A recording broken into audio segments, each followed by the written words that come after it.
In Cannes, everybody is somebody. Billionaire yachts all around the harbor, A-listers own the red carpet like royalty, and a single cocktail could completely bankrupt me. For 2 whole weeks, the city turns into a glittering dream of fame and film. And then there is me. No gown, no invites, just a badge and a stubborn love for stories. This is Cannes, through the eyes of a total nobody.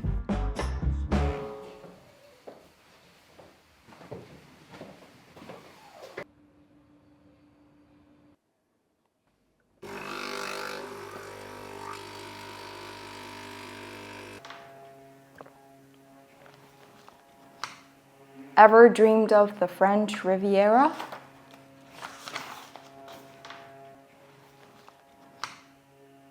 Bienvenue. Nous sommes ravis de vous Damn it.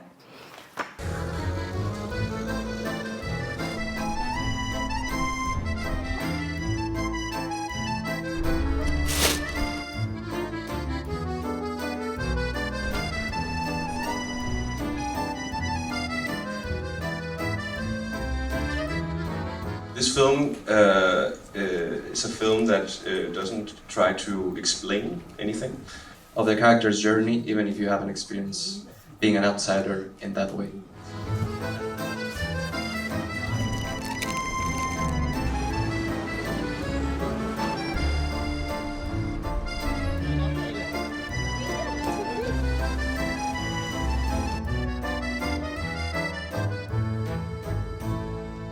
Between running to screenings, queuing a lot, and playing Was That Someone Famous? Every time I passed a well-dressed person in sunglasses, it was go, go, go all day. Eventually, I collapsed into a chair at the Thai restaurant. The chicken skewers with coconut sauce were a bit dry, but nothing I couldn't wolf down at this point. The pad thai, on the other hand, was divine. Sweet, savory, nutty, and packed with juicy prawns. 10 out of 10 would inhale again.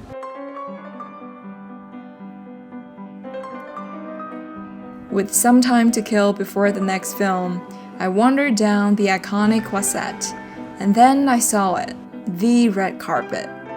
Thing is, you don't really see the red carpet unless you're on it, watch it on TV, or catching it in those odd moments when it's completely empty.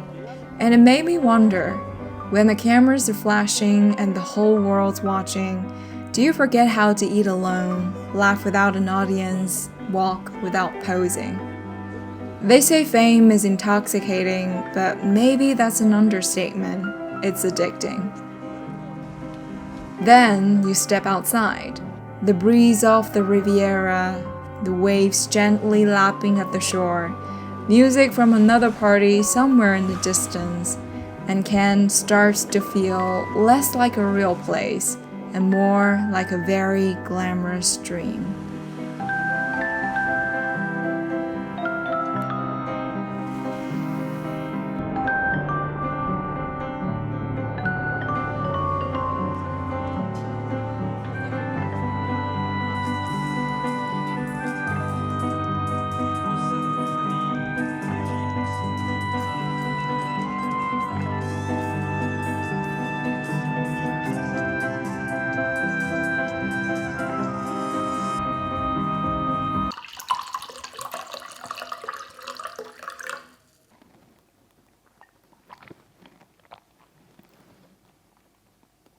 I am absolutely exhausted. I really enjoyed Sentimental Value. It's basically about family trauma and daddy issues. I mean, it's impossible to not relate to that. It's funny and really touching. I think I cried a little bit when the 2 sisters hugged in bed. And apparently the film got a 19-minute standing ovation when it premiered in Cannes a few days ago.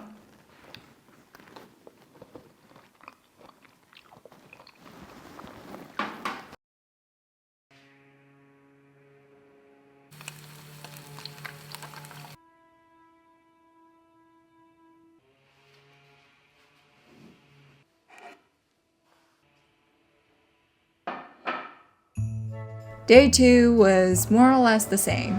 You run to the train station because somehow you're late again. You just about make it and end up in one of the biggest cinemas you've ever seen. You sit through 11 short films, some are brilliant, some make zero sense, and almost all of them, for reasons only known to Ken programmers, feature nudity. You rush out, grab a nice latte that is quite honestly perfection, and head straight into 2 feature films back to back. You're excited to see La Petite Dernière, then you saw Cillian Murphy shows up on screen. Turns out the programmer screened the wrong film. Classic. By now, you've been in dark rooms all day like a mole, and you're starving. You find an Italian place and order the Capri salad and pistachio pizza of your dreams. So good that a man stops not for you, but for the pizza to ask what it is. You give it an 11 out of 10. Wait, was it actually good, or were you just delirious with hunger? You try to walk it off along the Croisette, spot a few famous faces, some you recognize, some you pretend to. You see a house you can't afford, jewelry you can't afford, private parties you can't get into. And then, the sea. The sea so blue it feels unreal. No camera could ever do it justice. Then, you head in for one last screening. A Japanese film about a pop star who gets sued for falling in love. Sharp, timely, you like it.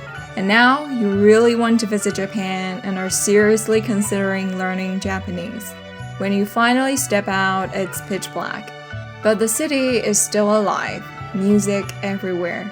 Parties you're not invited to. You catch the last train home, chug some cheap rosé, and pass out in bed.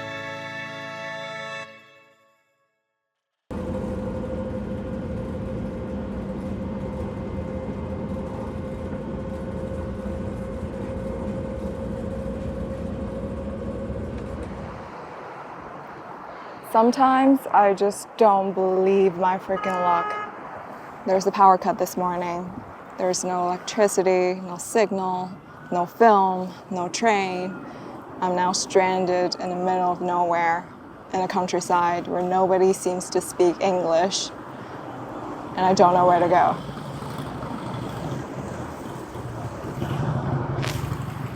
How fun! C'est la vie.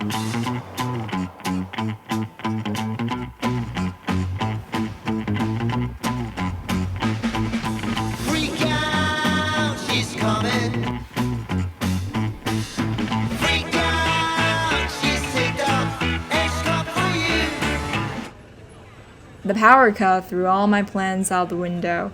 Somehow I made it back to Cannes and figured maybe I should stop trying to force the day and just follow the sun. I've always wanted to spend a day without my phone, and now I don't have a choice.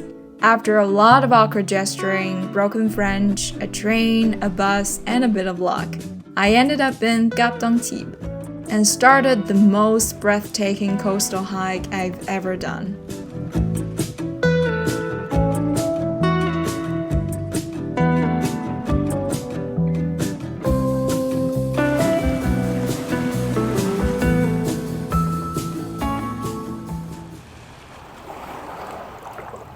I was a little sad I didn't get to watch Resurrection, the film that I was most looking forward to.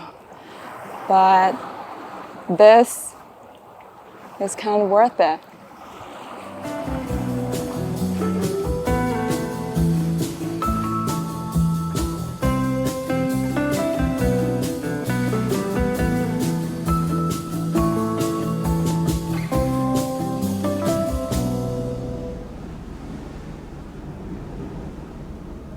I am so sweaty and gross right now, but so happy. There's something about being out there, no signal, no notifications, just salt air, sun on your skin, and the rhythmic sound of waves crashing against the rocks. And then you see this crooked, windswept tree growing out of the cliffside and think, maybe that's the way to live.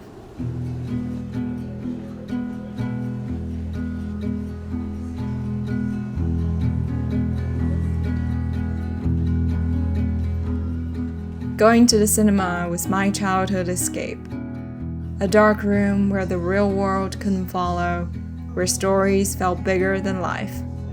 If I had to choose one word to describe Cannes, it would be dream. You move from one story to another, one reality to the next. And when the credits roll, you're left blinking into sunlight, still unsure how to script your own life.